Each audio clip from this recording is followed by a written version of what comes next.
আসসালামু আলাইকুম গাইস, আশা করি সবাই ভালো আছেন। আমিও ভালো আছি। আজকের ভিডিওতে দেখাবো আমার মুরগির কোর্সে বসাইছি। দেখুন, আর 5 দিন বাকি আছে।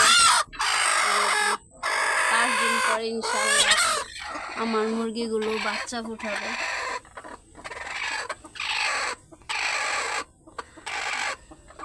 দিন পর আমি আপনাদের মুরগির বাচ্চাগুলো দেখাবো। এটা ডিম পারছে, এটাকে করছে বসাবে, এটা এক্সট্রাভাবে করছে বসাবে, কারণ এটা আমার সর্বপ্রথম মুরগি। এটা দিয়ে আমার এতগুলো মুরগি হয়েছে। এই একটা মুরগি আমি কিনছি সর্বপ্রথম, এটা দিয়ে আমার প্রথম 12টা, যে 12টা বড় বড় মুরগি, সে 12টা মুরগি এটা। তারপরে যে 10টা বাচ্চা আছে তাও এটা। মানে একটা মুরগি দিয়ে আমার এতগুলো মুরগি হয়েছে। আমার এই মুরগির বীজটা অনেকই ভালো। 12টা 15টা করে ডিম পারে, একটা বাচ্চাও নষ্ট হয় না, ডিমও আলাই দিলে কাঞ্জা যায় না, সব কিছুই ভালো থাকে। এটাও ডিম পাড়া শেষ, তার জন্য করছে বসে আছে। দেখুন বসে আছে। এটাকে আগামীকাল আমি ডিম দিয়ে বসাই দেব এক্সট্রাভাবে। আমার কিন্তু 4টি মুরগির ডিম ফুটবে।